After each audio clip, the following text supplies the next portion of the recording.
Olá, alunos do site Direito em Tela. Nossa aula de hoje é sobre o artigo 190 do Código Civil. O artigo 190 do Código Civil determina que a exceção prescreve no mesmo prazo em que a pretensão. Nós já estudamos o que é pretensão. Vimos que após violado o direito, a pessoa adquire uma pretensão que pode ser exercida em juízo por meio de uma ação judicial. Então, quando o artigo 190 diz que a exceção prescreve no mesmo prazo em que a pretensão, ele quis dizer que a pretensão e a exceção prescrevem no mesmo tempo, no mesmo prazo. Se a pretensão está prescrita, a exceção também estará prescrita. Mas para entendermos o artigo 190, precisamos saber o que é exceção. Exceção é a defesa que cabe contra uma pretensão em um processo judicial. Por exemplo, uma parte exerce a sua pretensão em juízo e a outra parte alega uma exceção como defesa no processo. Podemos citar como exceção, defesa, que a pessoa pode alegar no processo a compensação de dívidas, a exceção do contrato não cumprido, o direito de retenção. Vamos ver os dois primeiros exemplos de compensação de dívidas e exceção do contrato não cumprido. Então vamos começar vendo um exemplo de exceção de compensação de dívidas.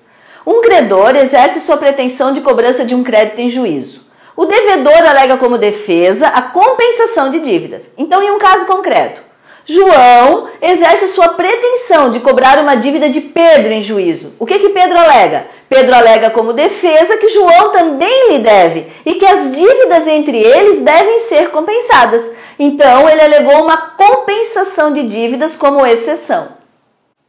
Agora um exemplo de exceção do contrato não cumprido.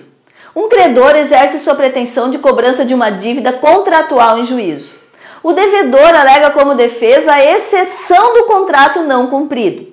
Então, em um caso concreto, João exerce sua pretensão de cobrar uma dívida contratual de Pedro em juízo. O que Pedro alega?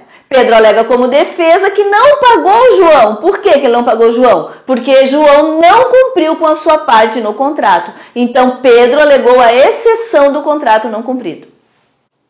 Então, vamos voltar ao artigo 190. Quando ele determina que a exceção prescreve no mesmo prazo que a pretensão, ele quis dizer que a pretensão e a exceção prescrevem ao mesmo tempo. Ele também quis dizer que se a pretensão está prescrita, a exceção também estará prescrita.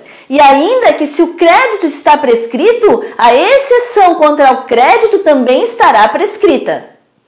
Então, analisando o artigo 190, em relação aos nossos exemplos de exceção de compensação de dívidas e exceção do contrato não cumprido, podemos verificar que se uma pretensão de cobrar uma dívida prescreve em 3 anos, a exceção de compensação de dívidas alegada pelo devedor também prescreverá em 3 anos. E ainda, se a pretensão de cobrar uma dívida prescreve em 3 anos, a exceção do contrato não cumprido alegada pelo devedor também prescreverá em 3 anos. Tudo isso por quê? Porque a exceção prescreve no mesmo prazo em que a pretensão. Vamos concluir a nossa aula de hoje. A exceção prescreve no mesmo prazo em que prescreve a pretensão. Se a pretensão estiver prescrita, a exceção também estará prescrita. Se você gostou dessa aula, curta o nosso vídeo, compartilhe com seus amigos e inscreva-se já em nosso canal.